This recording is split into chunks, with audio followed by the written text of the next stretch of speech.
Bonjour les amis, j'espère que vous avez la forme aujourd'hui, ça me fait plaisir de vous retrouver, surtout pour un dessin portrait, ça faisait longtemps, ça m'avait manqué. On va faire deux dessins simultanément, l'un avec plein de petites erreurs techniques sur le réalisme, et l'autre le mieux possible, avec des techniques de portraitiste. Pour commencer un bon portrait réaliste, buvez une bouteille de patience. Parce qu'il en faut un petit peu. Le fameux matériel. Déjà, le choix du papier est plutôt important. Son grain, sa couleur et sa taille, c'est une question de goût. Soit on prend un papier granuleux pour le charme à l'ancienne et la beauté de son grain, soit on part sur un papier lisse pour maximiser les détails. Perso, j'ai pris un papier lisse de chez Annemule. Pour la vidéo, je préfère favoriser les détails. Je vous ferai la liste du matos petit à petit. On se lance. Allez, je trace 2 yeux en amande. Stop. En fait, je déconseille de faire ça. En plus, j'ai appuyé fort alors qu'on est qu'à l'étape du croquis, donc il faut y aller doucement. Le mieux d'abord, c'est de créer la forme générale du visage avec des traits fins et légers. On est zen, pas pressé, on peut boire son thé tranquille à côté, avec de la bonne musique. Et on y va tranquille. J'utilise un crayon gris Goldfaber de Faber-Castell en B, bien taillé. Sur les yeux. On pourrait avoir tendance à trop marquer les contours et faire les motifs de l'iris directement avec des traits bien droits comme ça. On va quand même éviter ça pour un portrait réaliste. En fait, il faudrait plutôt y aller en douceur et ne pas rester rigide sur son crayon. Les cils, on a une petite erreur qu'on retrouve souvent, c'est des traits assez droits et réguliers, qu'on commencera directement depuis le contour de l'œil. Dans la réalité, les cils sont bien différents et je vous montre ça après. Là par contre, j'ai appuyé tellement fort que ça va laisser des traces qu'on ne peut pas effacer malheureusement. Pour faire du portrait, on peut utiliser un matériel noir. Dans mon cas, je vais beaucoup me servir du pastel noir Comté à Paris, parce qu'il s'étale bien, en crayon, comme celui-ci. D'ailleurs, je suis en train de le frotter contre du papier de verre pour l'affûter. Je me servirai aussi d'un crayon 8B, bien gras, pour les zones sombres et profondes. Ce type de dessin-là, on ne fait pas de lignes, il faut vraiment tout remplir. C'est pas un manga ou du cartoon, donc on va passer notre temps à crayonner, étaler, gommer, améliorer. Et c'est cool, vous verrez. Bon, là c'est mon estompe en papier, et pour là, ma gomme crayon Faber-Castell pour du gommage de précision. La gomme sniper, on n'a qu'à dire. Bah oui, je vous présente comme ça, c'est fait.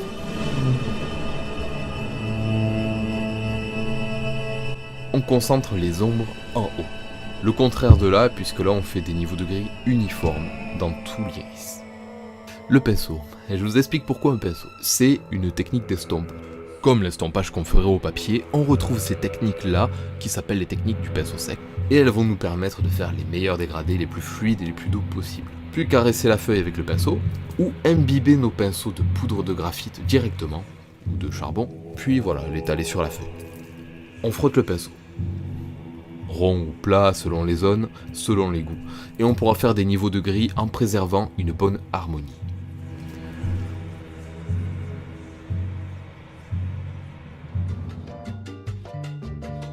Parce qu'étaler avec une petite estompe en papier sur de grandes surfaces, c'est plus long et plus compliqué. Et pareil avec les doigts, on peut, mais c'est plus risqué. À cause de l'humidité des mains. Tout ça, ça m'empêche pas d'utiliser une estompe en papier si je veux étaler de façon puissante ou précise.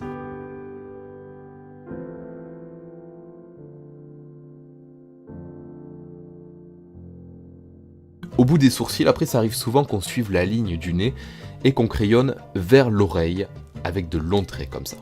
Ça nous donne un rendu assez brouillon au final, assez lissé, mais qui correspond pas trop à la réalité. Pour préparer les sourcils en toute sécurité, l'idée c'est de les dessiner un à un. Bah ça va, il n'y en a pas énormément à faire. On pique et on remonte. On pique et on remonte. Et plus on s'approchera des oreilles, et plus nos poils seront couchés sur la longueur. Avec mon crayon 8B Faber qui est très foncé, je vais repasser par-dessus les sourcils en intensifiant la plupart d'entre eux, ce qui laissera aussi des petits poils un peu plus fins entre les gros.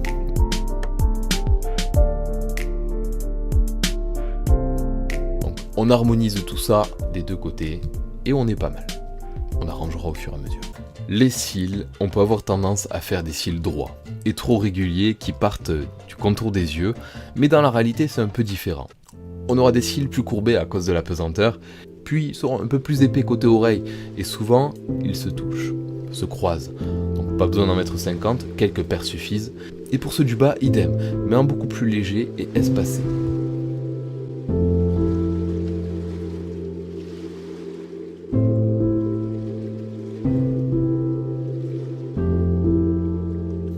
merci mon crayon Weebé, tu m'as sauvé. Quant à la bouche, la première erreur c'est de trop marquer les contours. On doit faire un croquis de la bouche, très léger, mais pas plus. On va foncer les lèvres uniformément d'abord, en douceur, comme si c'était une plume, mais avec notre pinceau et l'estompe. Si on veut mettre trop en avant les volumes directement, ça va pas faire quelque chose de naturel. Finalement, la bouche, c'est un ensemble, ça ne se limite pas qu'aux lèvres. C'est les coins, les surfaces qui sont sous le nez, ça bouge beaucoup à cet endroit, et une petite partie des joues. Ça doit former une harmonie tout ça. On ne peut pas se concentrer que sur les lèvres. Donc là, je fonce davantage la séparation des deux lèvres. Un portrait réaliste ne demande pas une technique ou des règles précises. D'après photo, face à votre modèle, on va à chaque fois devoir s'adapter.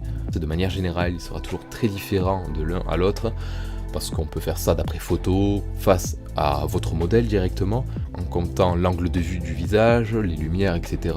On va devoir à chaque fois s'adapter à de nouvelles situations du coup, mais les techniques restent plus ou moins les mêmes. C'est la pratique qui nous permettra de s'améliorer et d'aller de plus en plus vite. Alors maintenant, les cheveux, c'est toute une histoire. C'est vraiment la pire étape. Je sais que le taux de criminalité, là, chez les dessinateurs, il augmente, direct. Alors ça peut faire peur, il y a de quoi en fait. On doit quand même dessiner des dizaines de milliers de cheveux sur un crâne avec notre crayon. Donc perso, je suis pas serein. Le problème, c'est qu'avec cette méthode, c'est-à-dire la méthode de l'énervé, là, que je suis en train de faire, on va pas être satisfait du résultat final. On va toujours être déçu. Alors qu'ici je marque un peu le contour du front, en estompant un peu comme ça, pour ajouter de la profondeur. Donc la coiffure est séparée en deux, avec l'arrêt ici. La partie droite et la coiffe qui retombe à gauche, avec une petite mèche. D'ailleurs, il y a quelques petites mèches qu'on mettra autour.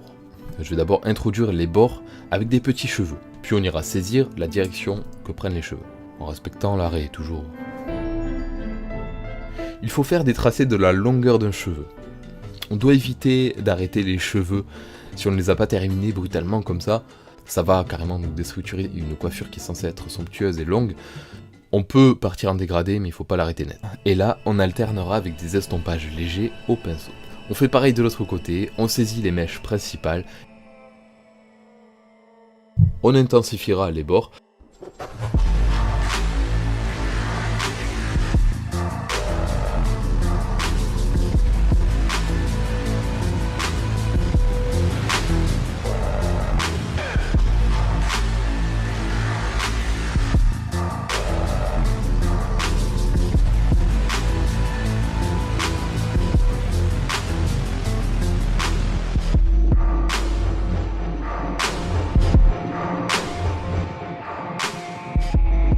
La touche qui fait le plus, c'est aussi les cheveux blancs. Je parle pas des vrais cheveux blancs, je parle des cheveux classiques, mais c'est juste un cheveu qui est reflété. Et pour faire des cheveux reflétés, une petite gomme sniper, c'est parfait. Comme par exemple la monochrome Tombow rectangulaire.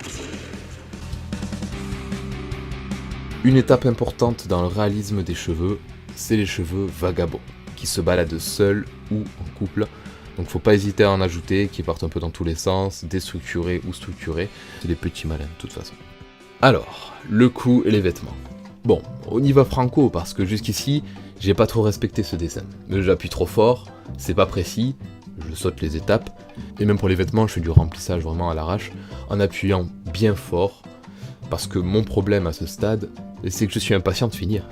Oui, je m'adresse aux impatients. Mais là, pas du tout, je prends mon temps, comme toujours, avec mon armée de crayons et de pinceaux. Je vais doucement, mais sûrement. De toute façon, on ira plus vite avec le temps en s'améliorant.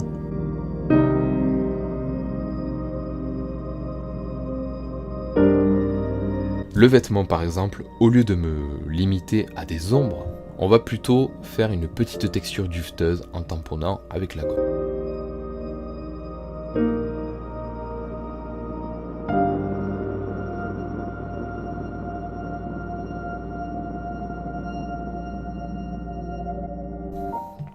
Voilà.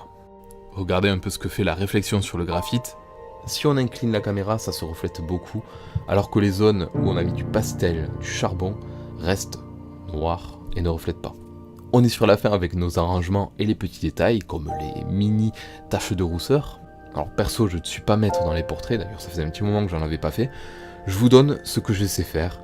Ne vous inquiétez pas si ça vous semble compliqué aussi, c'est possible. C'est normal au début, faut essayer, au moins essayer. Et n'hésitez pas à vous servir des photos en noir et blanc, ça peut vous simplifier la tâche, ou tenter de dessiner quelqu'un face à face. Vos parents, vos frères et sœurs, c'est plutôt cool, vous verrez, et puis ça peut être drôle. C'est un tuto un peu différent, sans repère cette fois, plus dans la technique que pour le refaire, ce dessin. Vous pouvez quand même le refaire, vous pouvez même placer des repères vous-même avec Paint par exemple.